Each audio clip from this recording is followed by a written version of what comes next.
Косторная потеряла свой главный козырь – лояльность судей. Прямо сейчас она дальше всех от Олимпиады.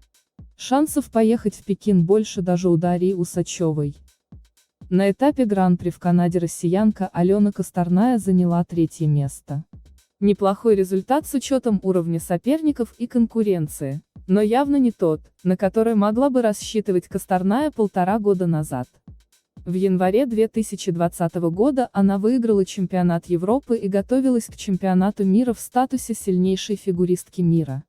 2 мировых рекорда, один из которых до сих пор принадлежит Алене, и серия без поражений на международном уровне в несколько лет. Именно в Косторной видели вероятную победительницу Олимпиады 2022 года. Только после первых стартов сезона слабо верится в сценарий, где она в принципе едет на Олимпиаду. Фигуристку явно разлюбили судьи, а без лояльности судейской панели ей не раскрыть свои главные козыри. Помните, во франшизе «Звездных войн» одной из заглавных тем был поиск баланса силы и того самого избранного, кто смог бы найти паритет между темной и светлой стороной. В фигурном катании история схожая. Постоянные споры о том, что важнее, техника или артистизм, едва ли когда-нибудь утихнут. Поэтому спортсмен, который одинаково хорош как в первом качестве, так и во втором, всегда будет популярен и успешен. Сейчас избранной считается Камила Валиева. Чемпионка мира среди юниоров прыгает в одной произвольной 3/4 прыжка и тройной аксель. При этом поражает всех выдающейся хореографией и балетной растяжкой. У нее лучшие баллы как по первой, так и по второй оценке. Но всего-то год назад королевой компонентов была Алена Косторная. Почитайте интервью примерно любого фигуриста или тренера с 2018 по 2020 год. Каждый второй говорит о нашествии четверных, возрастном цензе и спасении в лице Косторной. Моя любимая фигуристка – Алена Косторная. У нее прекрасное катание. Не по годам зрелое, женственное, говорит олимпийская чемпионка Алена Савченко. У Косторной есть все шансы перевернуть наше представление о том, что такое великое катание, говорит Эрик Редфорд.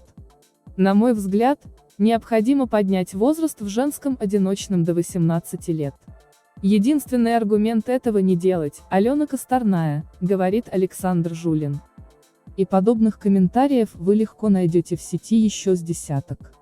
Не совсем ясно, что в таком случае важнее имидж или объективные данные, но тот факт, что именно в Косторной видели спасительницу, которая сможет остановить этот вид спорта от монополии квадов, неоспорим.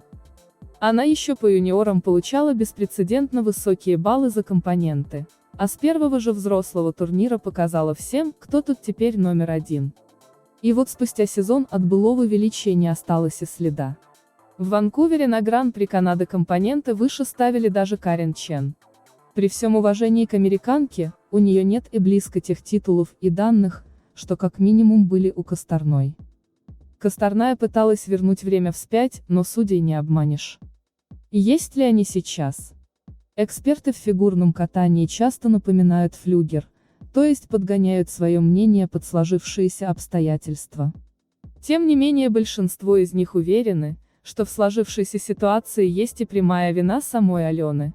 Действительно, мы видим, как Косторную разлюбили судьи, сказала Инна Гончаренко. Но разве сама Косторная к этому не причастна? На мой взгляд, она сделала многое, чтобы растерять эту любовь. Не совсем ясно только, что именно имеет в виду Гончаренко. Речь исключительно об изменениях в уровне катания или об околоспортивных обстоятельствах. Прошедший год для Алены был невероятно трудным.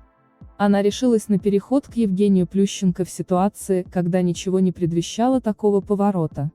Полностью сменила образ, пыталась отказаться от самой себя прежней и создать новую личность. Только ничего не вышло. Период работы в «Ангелах» Плющенко, вероятно, самый трудный в карьере чемпионки Европы по многим причинам, и детали той драмы, за которой мы все следили со стороны, может прояснить только сама Алена. Если когда-нибудь захочет. Ясно только одно, она поняла, что решение уйти от Этери Тутберидзе было ошибкой. Во всем виноваты лишние эмоции, импульсивный характер и небольшие конфликты, которые точно можно было решить без радикальных перемен. Нужно вернуть все как и было, обратно, вернуться в прошлое, только вот маховика времени или новенького Делориан у Косторной не нашлось. Никто ей не обещал, что сразу после возвращения в Самбо-70 вернется к ней безграничная любовь судей. В конце концов, память арбитрам никто не стирал, и они помнят все эпизоды из сериала о ее жизни. И неизвестно, какие выводы они сделали после последней серии. Место Косторной в сборной забрала себе Туктамышева. К тому же и объективные факторы совсем отрицать не будем. В разговоре без микрофона понимающие люди отмечают, что той самой магии, которую дарили раньше прокаты Косторной, больше нет. Она уже так сильно не цепляет. Пока Алена пыталась безуспешно остановить время или вернуться в прошлое, в настоящее пришли новые девушки. Та же Валиева переключила на себя внимание, и в прямом сравнении с Камилой Косторная сегодня смотрится уже не так уверенно, как в декабре 2019 на финале Гран-при. Тогда разница между баллами девочки на шаре и ангелом по сумме двух программ даже с поправкой на разницу в правилах юниоров и взрослых достигала 40. В пользу Алены, естественно. В Канаде на прошедших выходных Камила победила Косторную с гандикапом более чем 50 баллов. По сути, между ними соперничества уже и не было. Показательнее сравнение с Елизаветой Туктамышевой. В сезоне 2019-2020 Косторная подопечную Алексея Мишина даже не замечала. Теперь же уступает ей второй старт подряд. И если в Финляндии все еще можно было списать на слабую физическую форму и отсутствие ультра-Си, то в этот раз хотя бы в короткой программе и тройной аксель получился. Только на расклад сил он уже никак повлиять не мог. Разрыв почти 20 баллов даже идеальным исполнением всех технических элементов не перекрыть. Алена Косторная, собственно, никогда техническим гением в отличие от Елизаветы Туктамышевой не была, добирая свое именно что компонентами. И тот факт, что теперь Елизавета, по мнению судей, показывает лучшее скольжение и работу коньком, чем Косторная, практически точно лишает Алену шансов бороться за Олимпиаду. Наверняка в нашей федерации уже и Дарья Усачева выглядит куда более приоритетным, а главное, более надежным вариантом на Олимпийские игры.